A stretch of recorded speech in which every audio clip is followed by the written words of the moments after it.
So OpenAI just dropped Sora 2 and the internet completely lost it. In less than a day, it turned into this mix of groundbreaking tech demo and absolute meme chaos. On one side, you've got Olympic-level physics simulations and cinema-grade video shots. And on the other, Sam Altman deepfaked into skibidi toilet clips. Skibidi, I'm a CEO in a porcelain spa. Skibidi, skibidi. And even being auctioned off in eBay invite codes. It's the kind of launch that shows both the power of the model and how fast people will push it to the edge.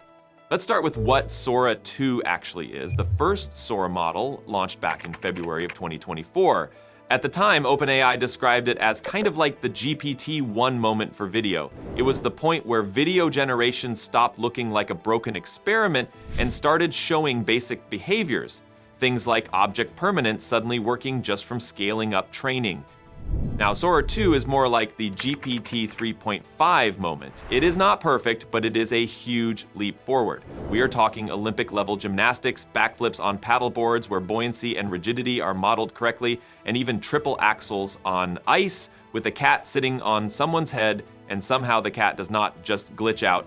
The physics do not always nail it, but compared to older models where a missed basketball shot would magically teleport into the hoop, here the ball actually bounces off the backboard. The mistakes now look more like the mistakes of a real agent in the world. What makes Sora 2 such a big step is this deeper simulation of physical reality.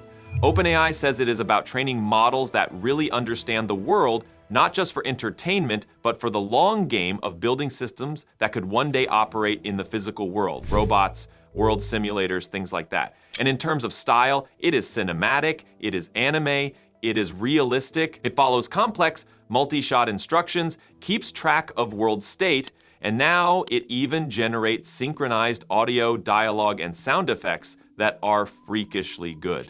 Today, we're announcing the Sora app, powered by the all-new Sora 2. Now, OpenAI also added something called the cameo feature. Basically, you can inject yourself, your friends, or honestly anyone into a Sora scene with remarkable fidelity. It takes a short recording of your voice and face, and then you are dropped straight into any kind of Sora generation. They tested it internally at OpenAI before launch, and apparently employees were already making friends through cameo remixes, which sounds fun, but also just the tiniest bit dystopian. And when it hit the public, it took about 5 minutes for Sam Altman himself to become the internet's favorite toy. People flooded X with clips of Altman stealing GPUs off Target shelves, trying to kiss users, turning into a Yu-Gi-Oh character, and even starring in full-on skibidi toilet memes. Altman responded pretty calmly, saying it was way less weird to scroll through endless memes of yourself than he expected. But not everyone found it so funny.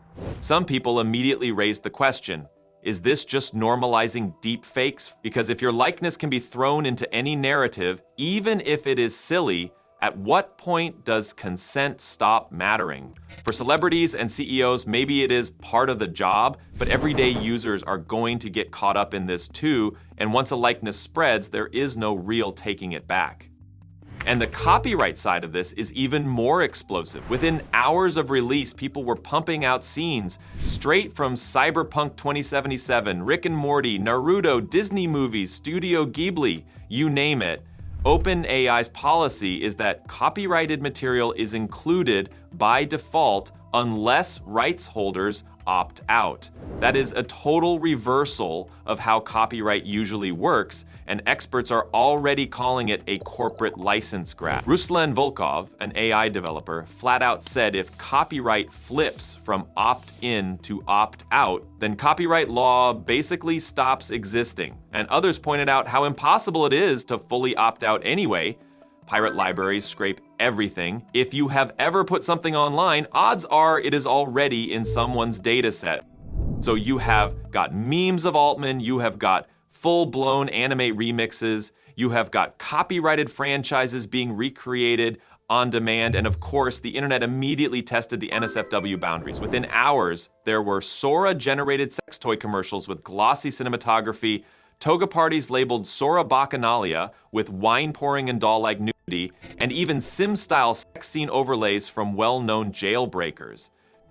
OpenAI did put in restrictions around sexual content, graphic violence, extremist propaganda, and self-harm, but the filters are far from airtight. People have already found weird loopholes. For example, you cannot get a bikini scene, but you can generate yourself smoking 10 fat blunts in the office, no problem. Crack smoking, though, that gets blocked.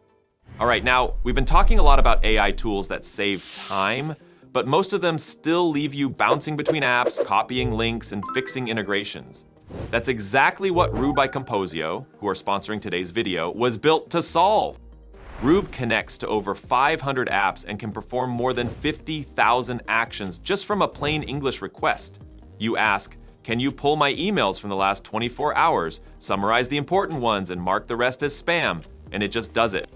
It works with all the tools you already use: ChatGPT, Claude, Cursor, VS Code, Windsurf, N8N, Lindy, Langflow. Basically, wherever you chat with AI, Rube can plug in. And it's not just emails. People are using it to post designs straight from Figma to TikTok and YouTube, to auto-generate dashboards in Sheets, manage Stripe payments, run SEO agencies, even clean up entire inboxes in seconds. The best part is you set it up once, authenticate your apps, and Rube remembers you across sessions and clients. Try it free at Rube app, links in the description. The cultural chaos of Sora 2's launch almost overshadowed the fact that this is not just a model drop, it came packaged as a full iOS app. The app itself looks and feels a lot like TikTok. You get a For You feed of short, scrollable AI videos featuring your friends, influencers, or whoever people throw in as cameos. During sign-up, you are asked to create your own digital likeness by speaking a few numbers and turning your head. So the app records your face and voice. Then you can control who is allowed to use your likeness. Everyone, just your friends or nobody.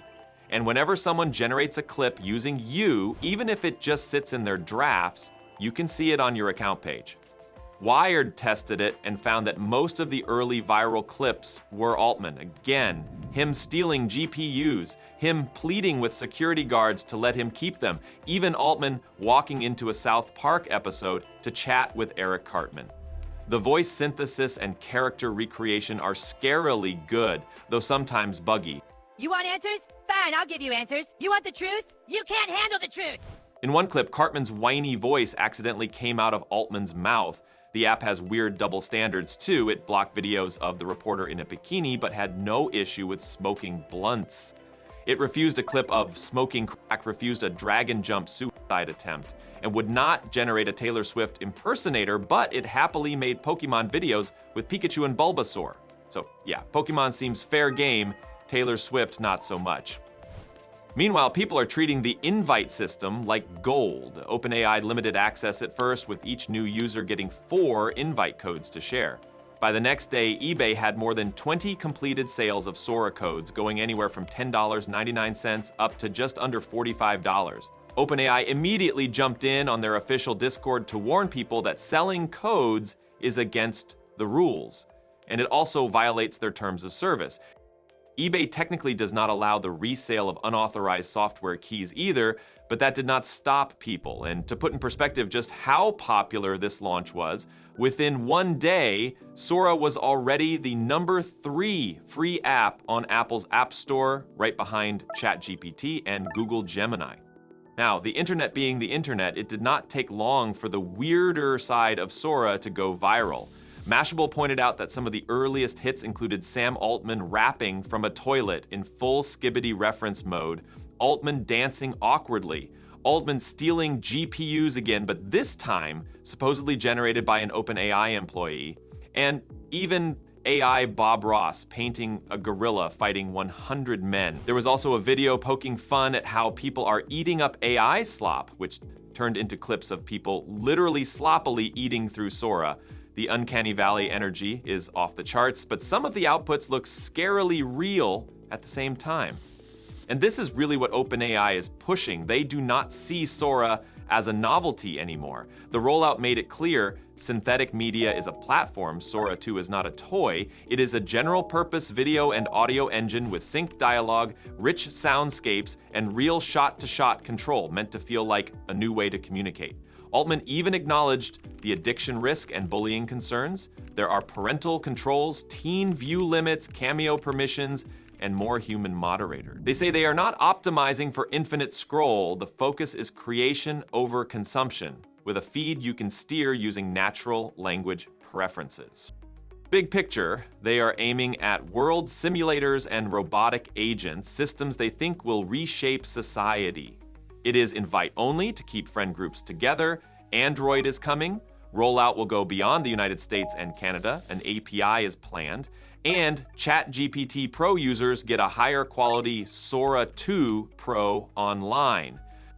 Under the hood, it is serious craft. OpenAI showcased glacier carving dragons with shot lists, lens choices, shutter angles, polarizers, and full diegetic sound. It is cinema-grade intent, not just AI video. In a day, Sora 2, blurred parody, identity theft, fandom, and memes. It looks like both a creative rush and a copyright minefield. And the clear takeaway is that AI video no longer waits for reality's permission. And that is where things stand right now with Sora 2. If you have tried it, let me know what kind of videos you have been making or seeing. Thanks for watching, and I will catch you in the next one.